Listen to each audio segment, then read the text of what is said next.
disassembling and assembling. The computer system case.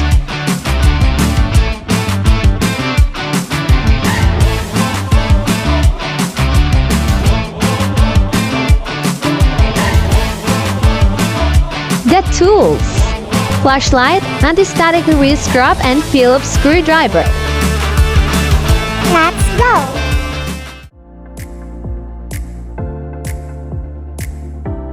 Disassembling.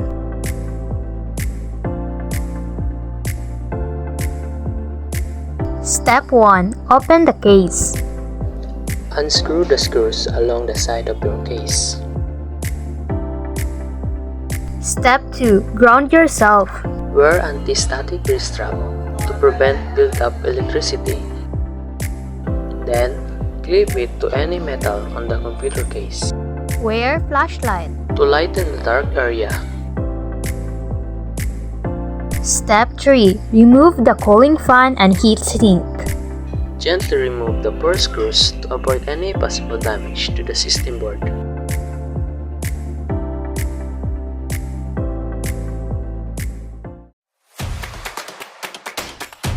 Step 4. Unplugging the cables.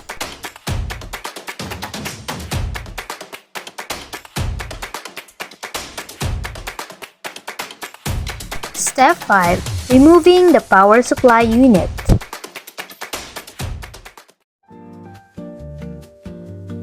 Step 6. Removing the hard disk drive.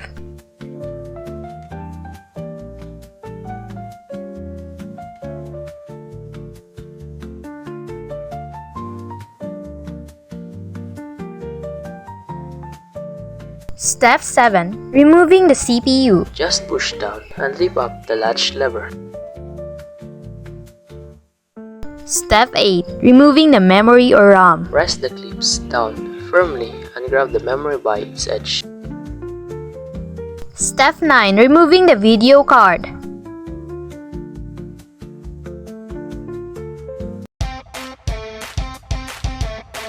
Step 10. Removing the motherboard.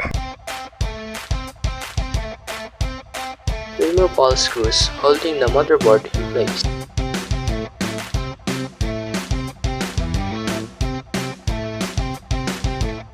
Lift the motherboard out by putting it up and away from the back of the case.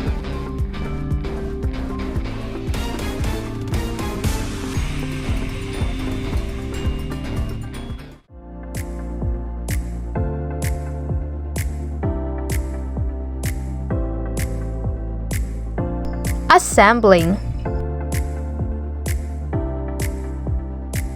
Step 1. Ground yourself.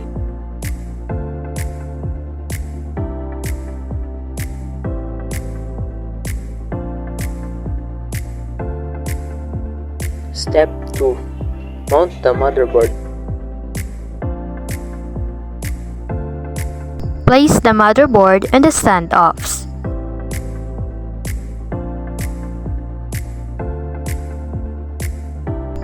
Secure the motherboard to the standoffs with the provided screws.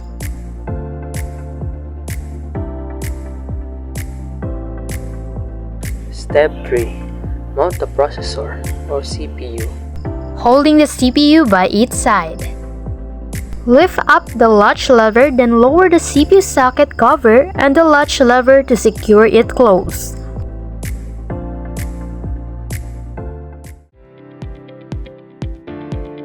Step 4. Install CPU fan and heatsink. Place the fan heatsink on the motherboard, aligning the fasteners through the holes. Use a screwdriver to turn each spring screw clockwise a half turn until you get them all tightened. Plug the power cable, attach a net. Step 5. Install power supply unit.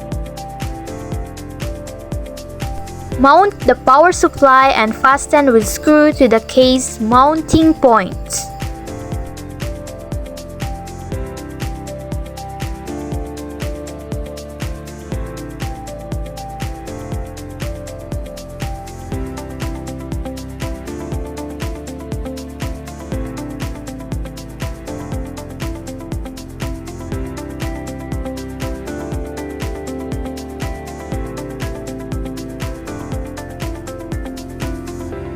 Step 6. Mount the memory or RAM. Press down to open the clips at both ends of the RAM mounting slots. Then, seat the RAM and press it firmly down into the slots.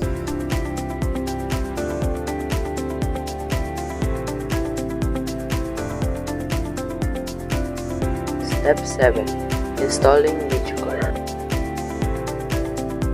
Line the video card into a PCIe slot and press down firmly to seat the card. Put in the screw to hold the video card.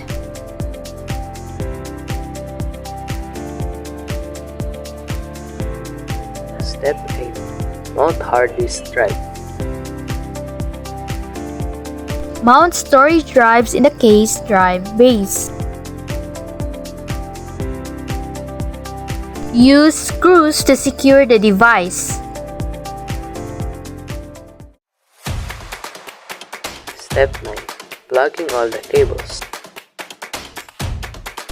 Plug the 24-pin cabling connector.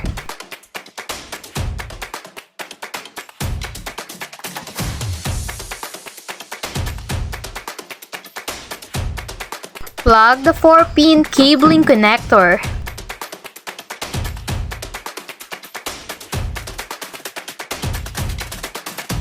Plug the USB header.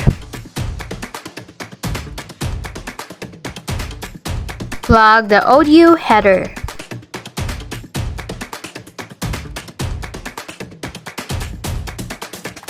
Plug the front panel headers according to the picture.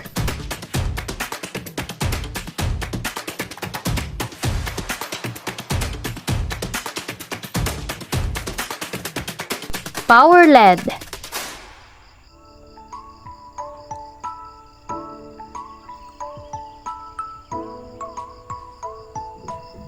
HDD LED.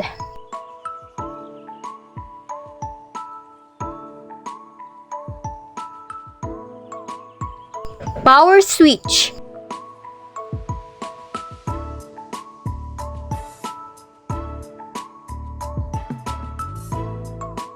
Reset switch.